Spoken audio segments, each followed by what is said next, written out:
Hi there guys, Almighty here, and today's video we're going to be looking at helicopters in Arma Reforger. So today's video is going to be a brief one. We're just going to cover how to get it in Game Master and then some basics of flying. So what you're going to want to do is load up Game Master from the home screen.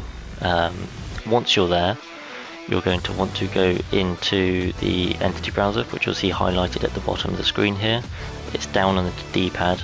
So you'll spawn in like this, down on the D-pad to get into the entity browser. Once you're in, you're going to want to go to the US faction or Russian faction, depending on what helicopter you want to fly. Skip across, and you'll see spawn point. That's going to be your main focus. So put in the spawn point, and that will get you your starting spawn. Now, next thing you're going to want to do is create your faction, which is left on the D-pad, and then select your playable faction. So if you're flying the US helicopter, select the US faction. Once you selected the faction, it will be then spawning in the helicopter. So if you, on the entity browser, hit the R1 button or right bumper for Xbox users, move it across, you'll then be put into the vehicle section. So you want to move this one across, right to the end, and you'll find the two helicopters, the transport helicopter and the armed transport helicopter. The one I've got spawned in here is the armed one, but the only difference is the guns. They fly exactly the same. So once you've spawned these two, you can go up to you'll see in the top left the respawn menu. So we're just going to hit that button. It's going to give us the deployment setup, create a faction in the US Army, and then hit continue. You'll have the only spawn that you've put in. Hit deploy. You now have access to flying the helicopters. Just as a heads up, you don't need the helipads to spawn them in. Once you've spawned in the helicopter, you can then get in and fly. Triangle to start the engine, just hold that down. Main thing for starting the helicopter is wait for the RPMs to reach full.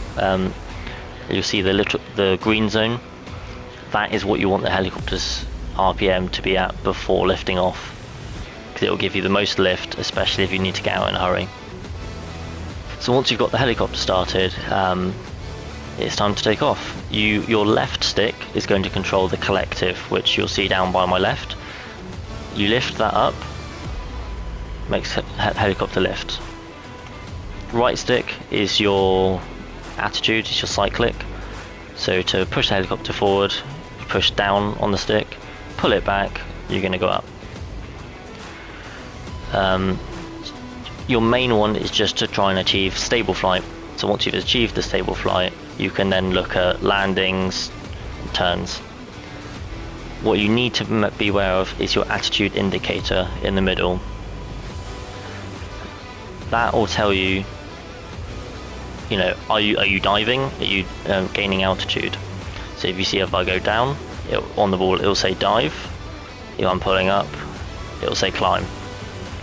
Now, you won't need that most of the time. The main one you'll need it for is doing high-speed turns or just turns in general. So what most people make when they fly the helicopter for the first time is when they go to do a turn, they make a dive as part of it, like this. That will just send you into a spiral. What you want to do is when you make the turn, keep the indicator in the sky. So I'm turning around, but I'm keeping it at a climbing attitude, so I'm not falling into the ground. Your next bit you're going to want to look at is coming into land. So when I come into land, we'll head back to the airbase, and I'll show you a landing feature, a landing sequence. A lot of people, when they first come into land, they will just come in, pull back on the stick, and come up like this. This will give you a lot of altitude, and you'll most likely overshoot. What you'll want to do instead is bleed off some of your airspeed. So you'll see you've got knots there. Obviously, the faster you go, the more knots you're doing.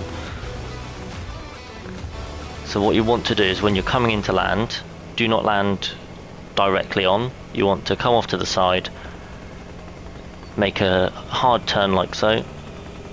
That will bleed off some of your airspeed. You see my knots are just going down. And then take a landing, and then you've landed nice and easy. I always like to keep the helipads clear for landing, because then I can spawn in another one if I do crash. But what you'll see as I did there is, as I was landing, I came into third person view. That will help a lot with watching for power cables, trees and other objects that might be in the way of your landing. You've learned how to land, you've learned how to fly and not crash. The main thing now is in Game Master to keep practicing, and then even after half an hour of practicing flying, you'll feel confident enough to fly in game, which is a lot better than crashing with all your friendlies in, like a lot of people like to do. Another thing is, you're wondering, because I've seen people ask this before, is that if you do happen to crash and you make a mistake, say on your landing, say you come in and you come in a bit too hard and you crash, most people are tempted to hit the restart button. That will restart the entire Game Master and will just despawn all of your helicopters. So what you want to do is scroll to the bottom, hit rewind. That will then take you to the loading screen. You'll load back in from when you spawned and everything in, and then you can just go to respawn menu and do as we did at the start.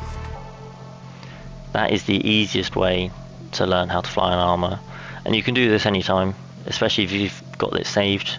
I've got a couple of helicopter training saves where I can learn to fly and practice my landings, and it just means that when I go into the games I'm confident enough and I'm able to fly.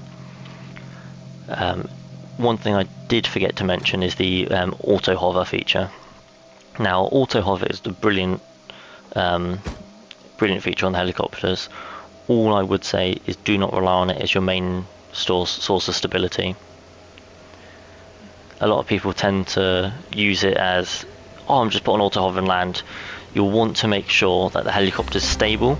You can then put on auto hover and then just bring it down to land. So if I show you how I tend to use auto hover, so I'll land somewhere down on the runway. I'll come into land. I've gone into third person. I've then stabilized myself. I then put on auto hover, but I'm still putting inputs on the controls to make sure I'm landing as stable as I can be. But apart from that, that is all you need to know for flying helicopters in Arma Reforger. If you enjoyed the video, feel free to give us a like and subscribe, and feel free in the comments to write down what you liked, what you disliked, and anything you want to see in the future videos. But thank you for watching, and we'll see you in the next video.